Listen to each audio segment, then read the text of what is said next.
Hello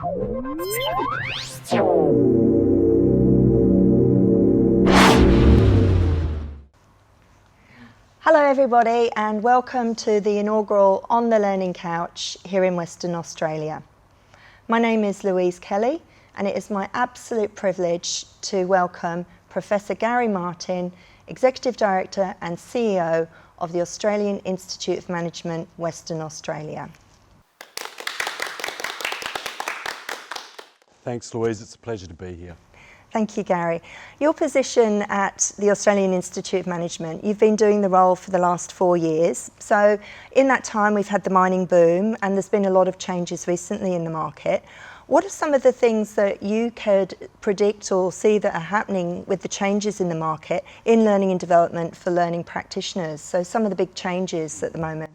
Well, obviously the challenging economic environment's caused a number of issues, I think, for learning and development practitioners.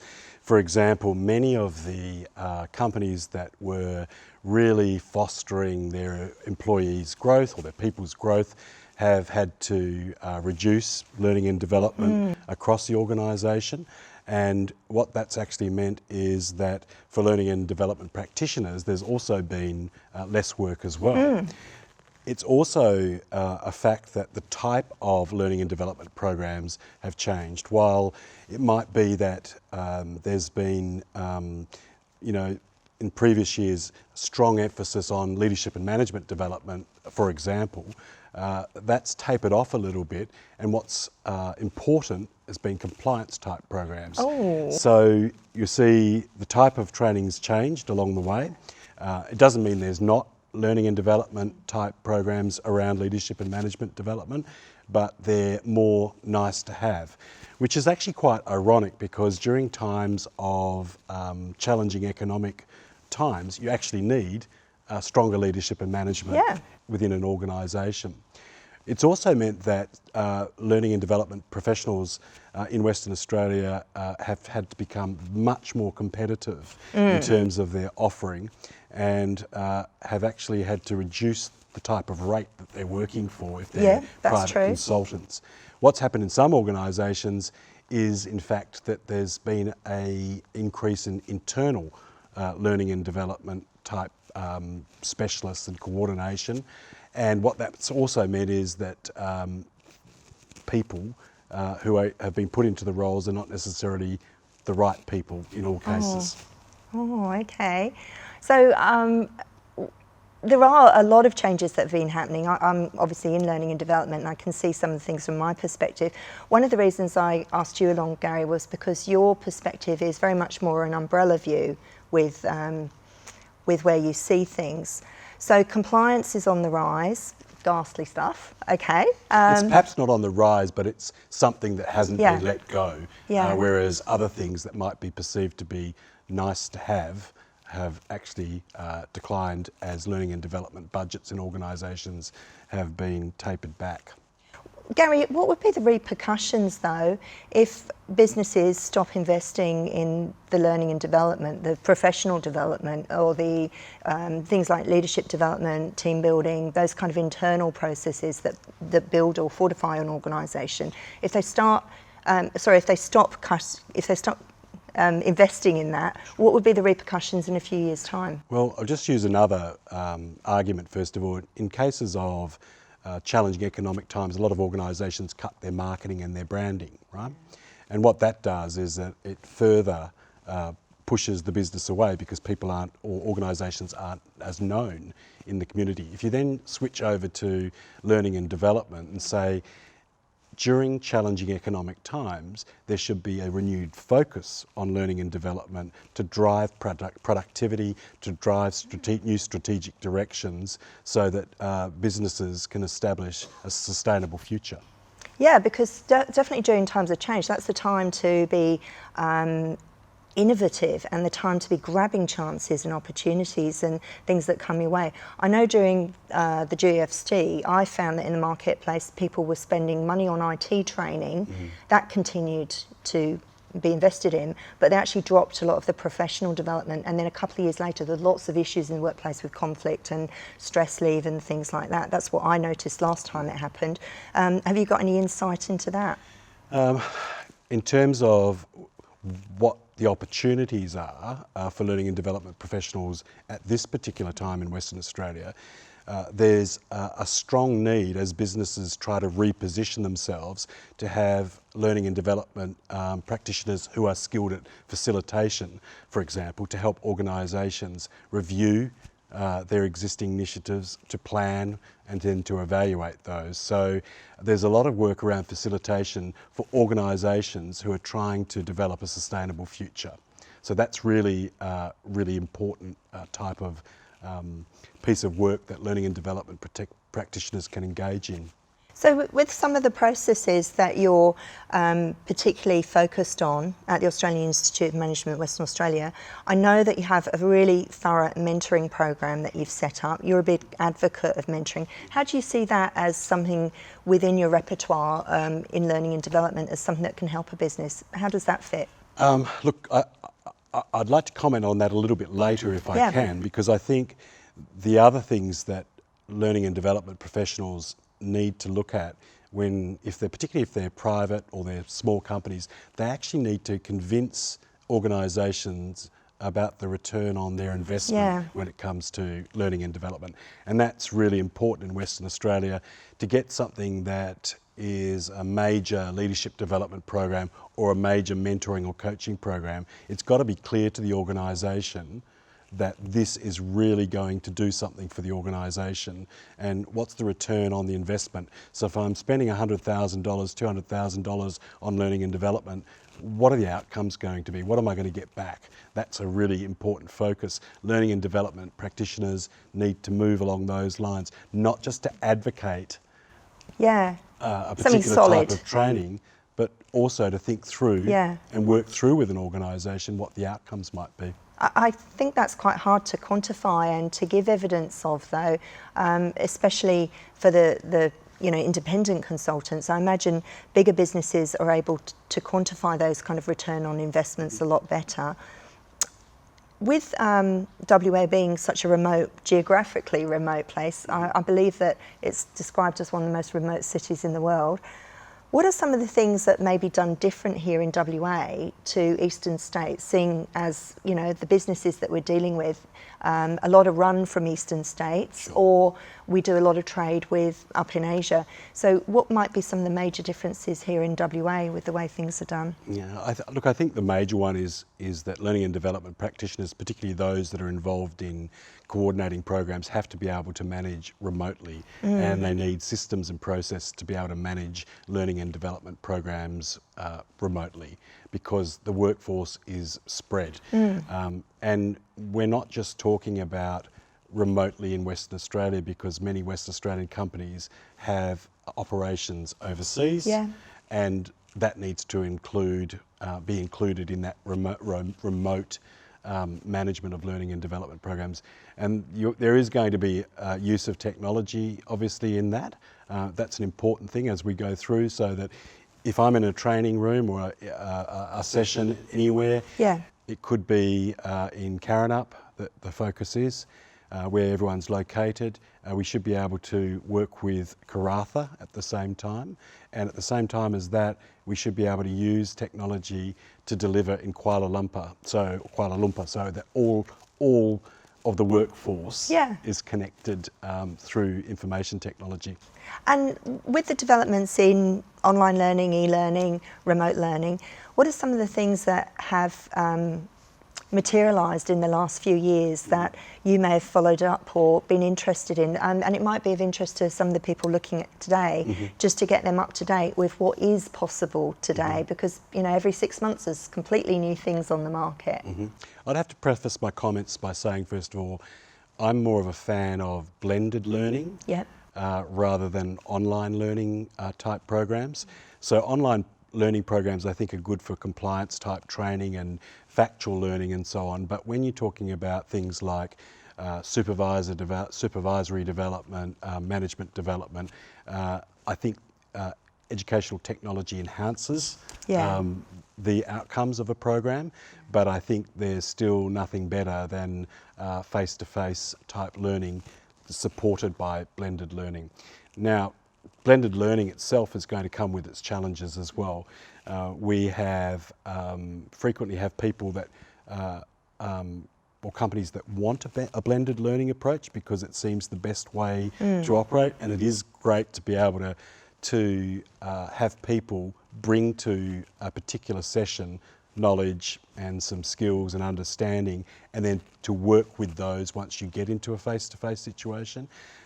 That might be reading beforehand, might be doing online exercises beforehand and so on, and then coming in and applying some of that learning in a face-to-face situation. However, the challenge is to get people to engage with that stuff, if I can call it, which is because it's a mixture before they actually come. Yeah.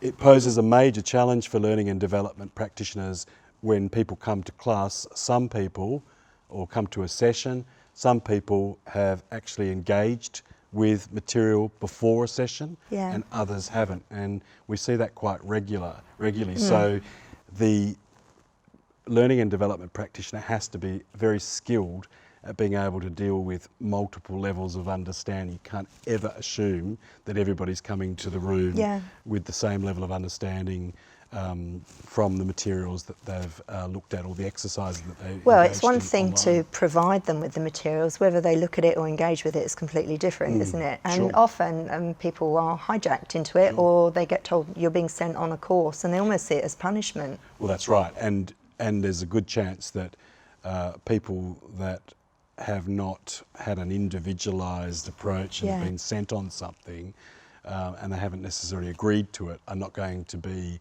as engaged as others who have selected to do something as well. I mean, that's just human nature. There's definitely a barrier there.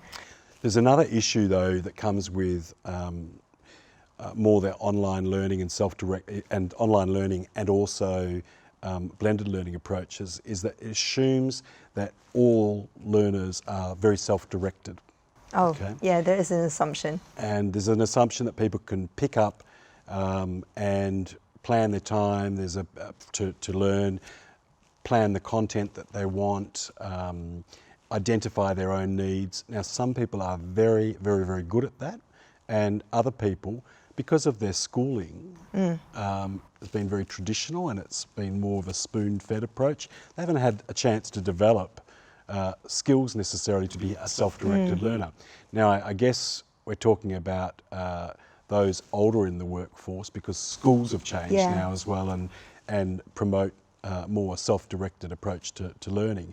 But there's still a very large number of people engaged in learning and development programs who are, say, my age, who came from a schooling background, and that schooling background was not about inquiry or self-direction. It was about pass through a series of exams and regurgitate the facts. So the whole learning, agenda's I've changed. noticed that with students from particular countries as well. Sure. They're very reluctant to say their point of view or share something because they expect it to come from the facilitator up there, and they don't like it's very much out of their comfort zone. So there's cultural differences. Yeah, there certainly can be cultural differences, but I'd hate to stereotype particular cultures, because in my experience I've found that students from a particular background, you'll still get those that want to shine and contribute, and those that don't, basically. But I have been aware of situations where people come to a particular situation and they don't want to contribute because they don't feel confident and they haven't seen it as their role. So again, that's all about a level of self-directedness of the learner. Yeah. Can I ask you a little bit about your involvement with China? Sure. Gary, that would be good. Well, we've set about at the Institute trying to develop the concept of global leadership. Yeah. And there is a real need to develop leaders in a global context. We considered ways in which we might go around that or achieve that. And what we found is, after looking at what was on the market in the learning and development space, a lot of the programs that were on offer were visits to a country, whirlwind tour, visit this, visit that. What we decided to do is, because of Western Australia's strong connections with China, we decided that we would take a different approach in developing global leadership and arrange for leaders to go to two cities in China, Yeah. but not just to go and visit Chinese organisations, but to go and visit Australians, businesses who Excellent. are established in China. So an Australian perspective on the issues, challenges and opportunities Excellent, great. was possible, and that certainly was a strong point. But also learning about Chinese culture at the same time, learning about some of the challenges in Chinese business and where the opportunities are, because there are so many opportunities in China, particularly aged care, health, food. What kind of market are you talking about, Gary? Have you got any kind of idea of figures or numbers you might be? No, the economy is huge. I couldn't give you numbers, but what we've tried to do is expose people to a network of Chinese links, so that if you wanted to progress an idea, you'd have people to go and see. So what I'm getting at with learning and development program, it's all well and good to sit in the classroom and to hear about what it's like to do business in China, but when you experience the business context, it's quite different, overwhelming. Yeah. Lots of issues pop out, lots of opportunities pop out, lots of challenges pop out in front of your eyes, and that's a true and deep learning experience. Well, you've been honoured with a professorship at one of the, or two of the Chinese universities. Can you tell us a bit about that, Gary? That was more about my contribution to education in forging links between Western Australia and Chinese universities, and so giving talks in those universities, helping other staff in the universities with approaches to learning and development. And so those professorships, one's an honorary professorship and one's an emeritus professorship, is all about recognition. It's the Chinese way of recognising my contribution. Great, fantastic. Well, with all of that, trips to China and everything like that, are there any kind of tips that you could give any learning practitioners to do with having more involvement with the Chinese market? It seems particularly pertinent here in WA.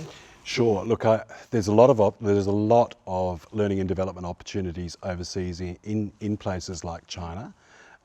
However, before you even considered it, you'd need to go on, I won't say the AIMWA China Connect trip, but something like that, because you would be so out of your depth if you haven't been to China to understand how to get around. You are not going to get any learning and development opportunities unless you've got a network of people established. So the first thing is all about establishing a network of people who can support you. And for learning and development organisations and individuals, the best way is to form partnerships with others to get started. Yeah, okay. Rather than trying to establish yourself. Could you maybe share one thing to do with a cross-cultural thing that would be really important to remember, particularly if you're meeting and greeting Chinese people? Anything that stands out for you? Well, the main thing is to understand, well, one of the main things anyway, because there's a lot of main things, is to understand that business with Chinese company just doesn't happen like a click of fingers. Here, you know, you can meet a couple of times and a deal could be signed up. If you were actually trying to do that in a Chinese context, you would have to be prepared to spend a lot more time getting to know the people you're working with. A slower involvement. Absolutely. Okay. Build a relationship with them, so there's trust. Yeah. That might involve, you know, spending a lot of time together, eating out, talking a lot, having extended meetings. It's really important that the relationship is established before you even get to talk about business. There's a big planning in your calendar, like time out from anything to happen. Absolutely, that's got to be built in for anything. But if you invest and you're successful, there'll be a lot of work because Chinese companies are very, very big. So if you are adopted by a Chinese company as a learning and development organisational practitioner, the relationship's good, there's trust, you understand the needs, then there will be a huge outcome for you. Thank you. Gary, with some of the changes in equipment, resources, software, systems and things like that that have come on the market. What are some of the real success stories that you know of that are being used by learning practitioners? It could be equipment, it could be online devices, so some things that are really working, and maybe even some things that people should actually get rid of. Sure. Look, there's a number of things in Western Australia, and I'll go back to the context that we're operating within, that learning and development professionals, practitioners need to think about. One of the first things that they need to think about in Western Australia is the type of learning now, because the learning landscape's changed. So, it's mainly about, when you say what's working, what's not, any learning and development professional has to actually rethink their own personal brand. What is it that they offer? What is it they say they are going to do? What is it they stand for? Because there's an extremely competitive market out there. So that's the first thing. You need to actually think about what you stand for. The second thing you're going to need to do to continue to work within the West Australian market is be more inventive about what you do. So a lot of organisations, not all, are looking at more cost-effective learning and development programs rather than stopping them altogether, and that might mean that you have to rethink how you get greater coverage within an organisation, for example through train-the-trainer type programs. Work with champions and... Correct, and so your whole focus might not be in front of a group of 30 or 20 You've got people. your master trainers trained up. It might be mentoring those sorts of people. We've also seen learning become far more personalised, and as a result of that, the focus on things like mentoring and coaching are really important at this particular point in time. But again, not necessarily about a learning and development professional mentoring members of a workforce, but mentoring the mentors or coaching the coaches. Those sorts of programs are really important. The other thing we're seeing in West Australian organisations and others is the focus on sharing the results of learning, so sharing your work learning.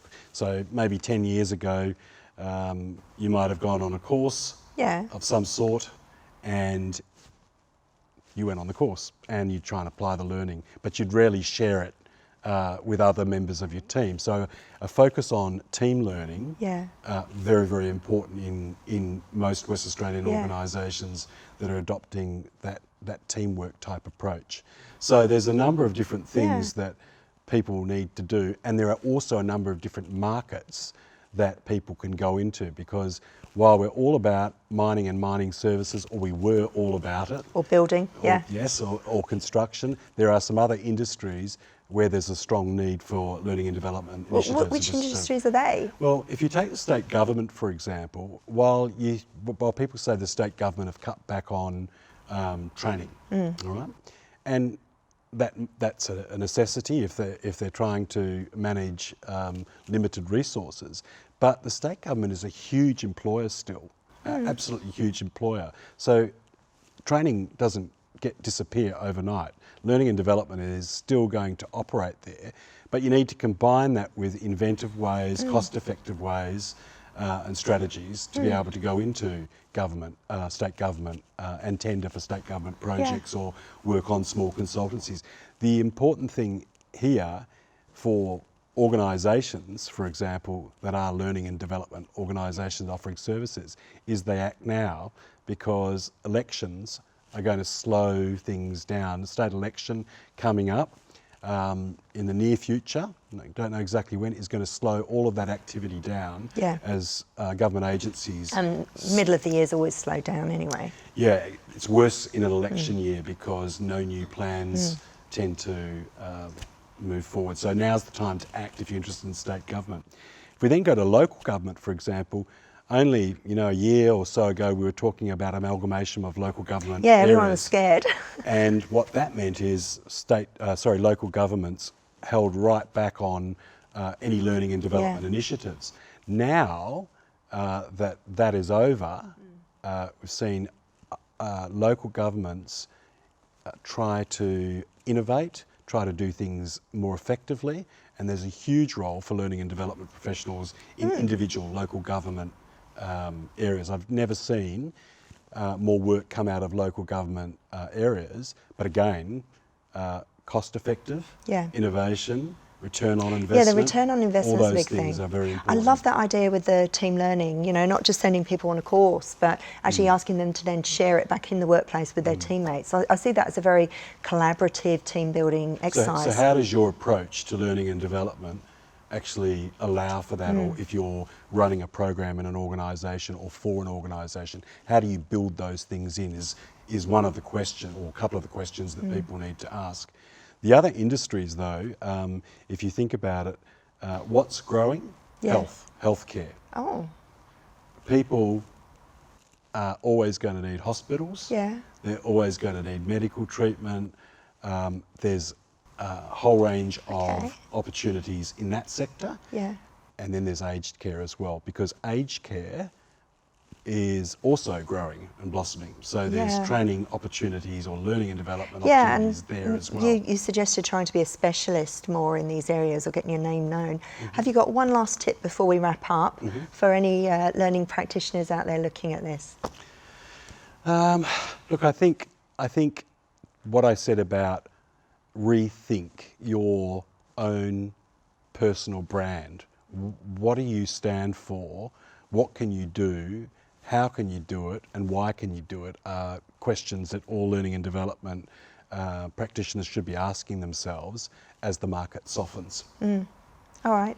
Thank you very much, Gary Pleasure. Martin. Thank you. It's been lovely to talk to you today. So I'd like to thank Professor Gary Martin from Australian Institute of Management, Western Australia, for coming in today. And also I'd like to thank Central Institute of Technology for allowing us to use the studio here, and for all of their students who have helped out tonight. Thank you very much.